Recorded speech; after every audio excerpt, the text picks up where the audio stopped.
Bonjour et bienvenue dans 21e siècle, je suis Charlotte Legris de la Salle.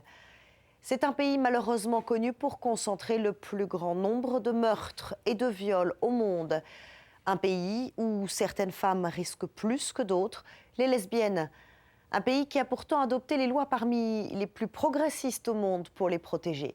Mais elles sont la cible incessante d'un crime particulièrement odieux dont peu de personnes connaissent l'existence.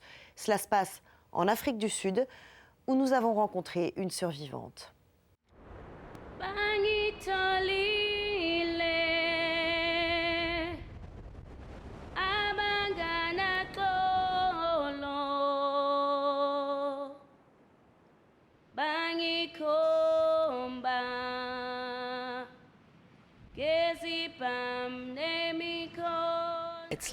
C'est comme si vous criez à l'aide, mais personne ne vient à votre secours. Personne n'est capable d'entendre vos cris. Oyama Mbopa connaît mieux que personne ce sentiment. Oyama est une survivante, rescapée de la violence la plus brutale. Quand elle a été attaquée, ses cris sont restés sans réponse.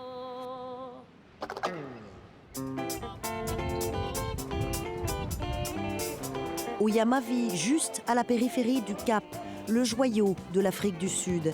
La destination préférée des touristes, ils y viennent par milliers du monde entier. Mais là où vit Oyama, à seulement quelques kilomètres du centre-ville, c'est un autre monde. L'un de ces townships tentaculaires où la violence est à son comble. Une violence dont les femmes sont les premières victimes. Selon les estimations d'Interpol, une femme sur 2 en Afrique du Sud a été ou sera violée dans sa vie. C'est le taux de viol le plus élevé au monde. Mais Oyama est encore plus menacée que les autres, parce qu'elle est homosexuelle. Ce n'est pas facile d'être lesbienne dans le township. Nous sommes toujours prises pour cible. Et les hommes essayent toujours de nous montrer qu'en fin de compte, nous sommes des femmes.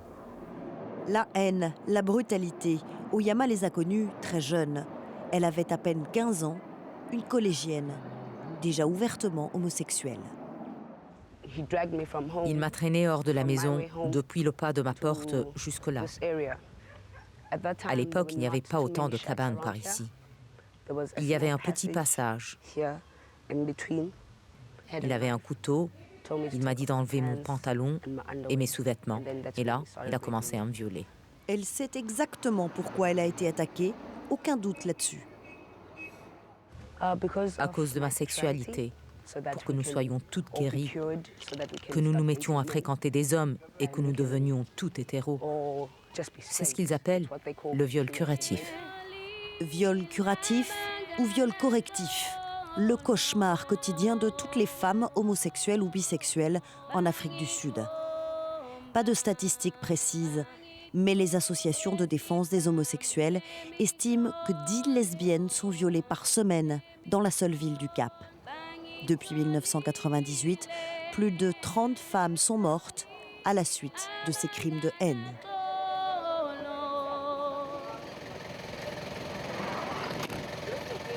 La mort, Mama Kosé l'a souhaitée. C'est une amie d'Oyama. Elle ne veut pas donner son véritable nom. Elle a été sauvagement violée par plusieurs hommes armés. C'était il y a 4 ans. Je pensais bêtement que je n'avais plus qu'à me tuer. Mama Kosé nous a demandé de ne pas montrer son visage. Un jour, j'étais seule à la maison. J'ai pris l'essence. Je l'ai versé sur moi. J'ai pris une allumette et j'ai mis le feu. Quand j'ai vu les flammes sur moi, j'ai commencé à crier au secours. Mais je brûlais déjà. Mama Kosé est elle aussi persuadée d'avoir été attaquée à cause de sa sexualité. Un jour, en allant faire ses courses, elle a refusé les avances d'un homme. Il est devenu violent. Je lui ai dit « Non, je ne suis pas intéressée par les gars. Je sors avec des filles. » Il a dit « Vous êtes lesbienne ?»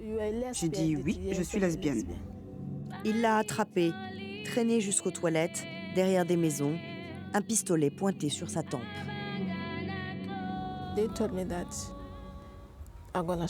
Il a dit qu'il allait me montrer que j'avais un vagin, pas un pénis. Qu'il allait me donner le pénis dont je ne voulais pas.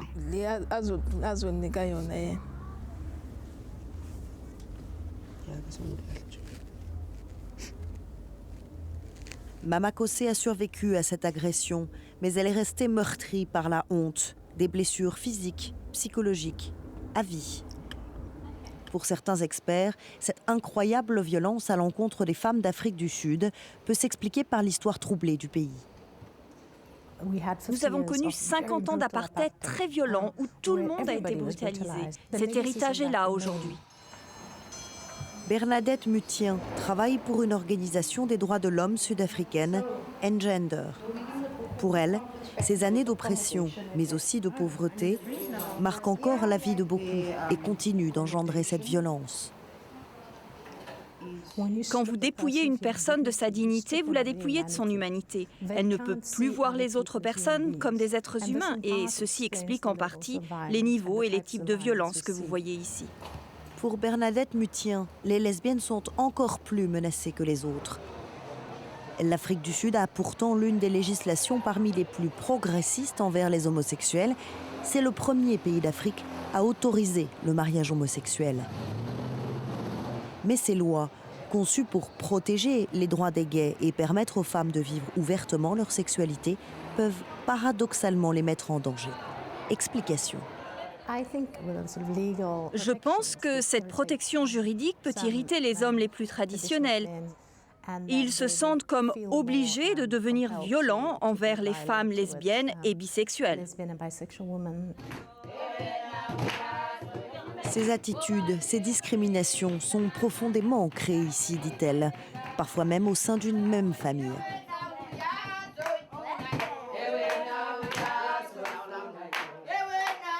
Oyama peut aujourd'hui compter sur l'amour et le soutien de sa très grande famille, mais ça n'a pas toujours été le cas.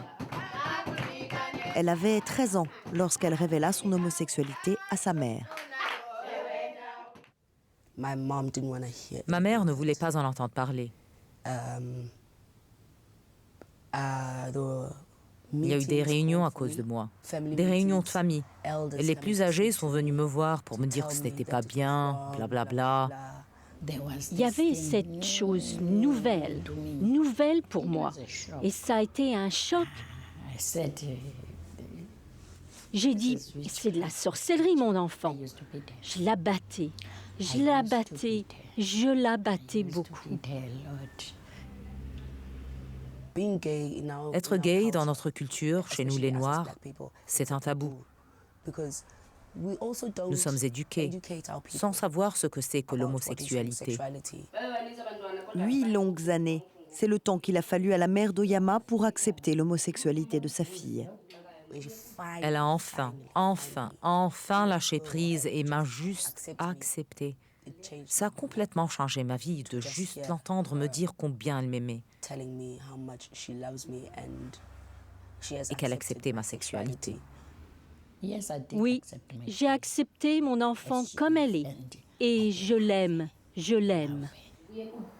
Pour l'aider, sa famille a organisé une cérémonie pour Oyama et sa sœur jumelle. Leur grand-père a honoré leurs ancêtres. Il a prié pour laver le mal enduré par les sœurs dans le passé, mais aussi pour les protéger à l'avenir.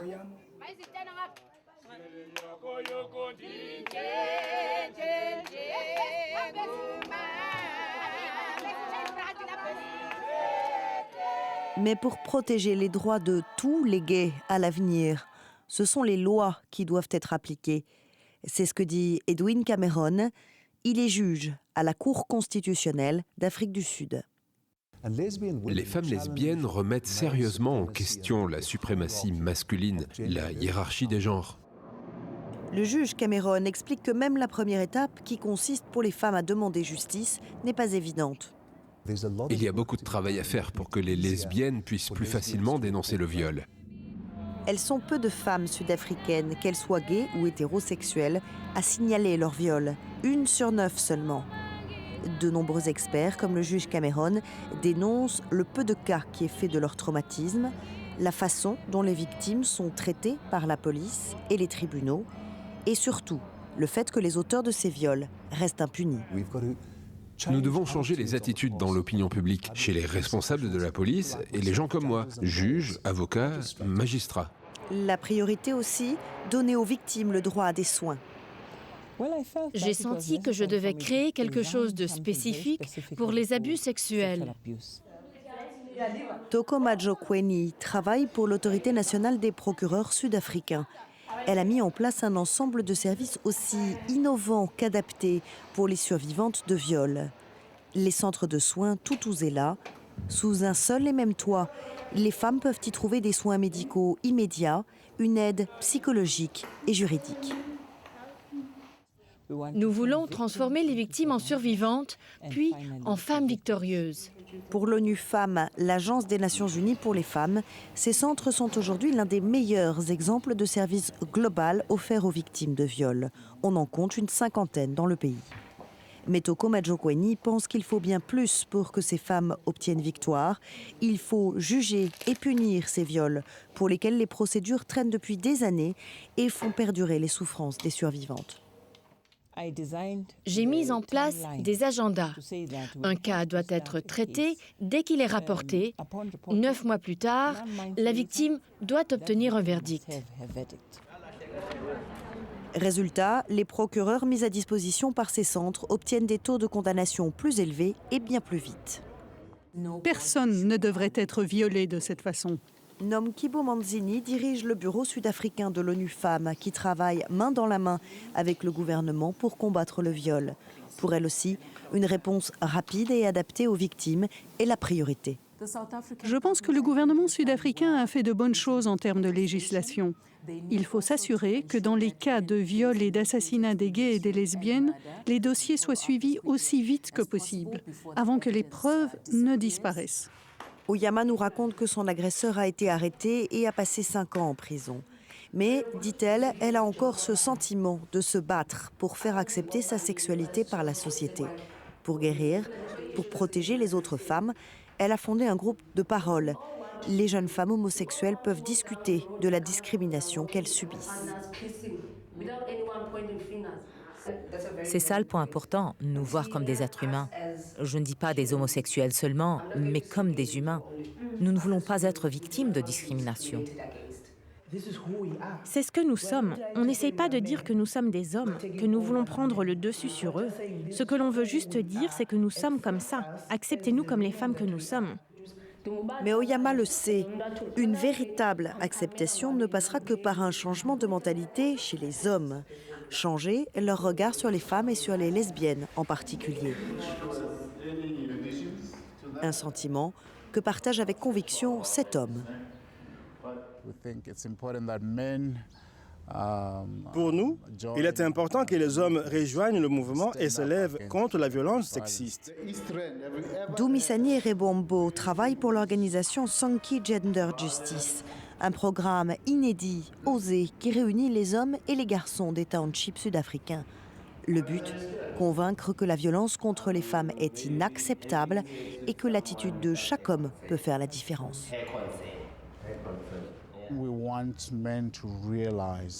Nous voulons que les hommes réalisent à quel point il est inhumain de ne pas respecter quelqu'un. C'est encore pire de provoquer des actes de violence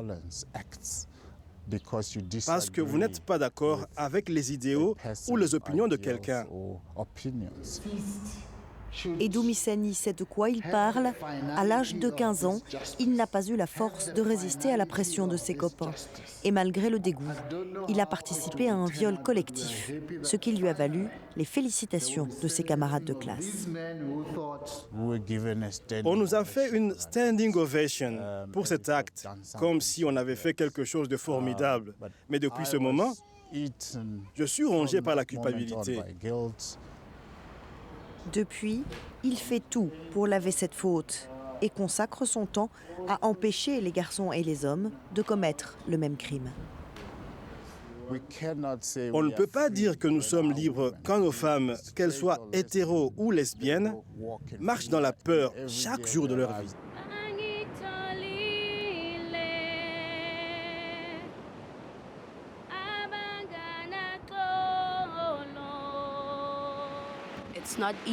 Ce n'est pas facile d'oublier. Je pardonne parce que je ne veux pas m'emprisonner. Il y a des moments où j'ai le sentiment d'être enfermée dans mon propre corps. Je veux juste me libérer de tout ce qui est négatif. Les stigmates de son agression ne peuvent pas être effacés. Mais Oyama ne veut rien lâcher, rester fidèle à ce qu'elle est. Un jour peut-être, elle et toutes les femmes qui sont comme elle seront acceptées et marcheront librement, sans peur. Ce n'est pas parce que j'ai été victime d'un viol que je vais insister là-dessus. Je vais faire des études, je vais devenir quelqu'un. Et je veux qu'il voie cette femme qui a réussi.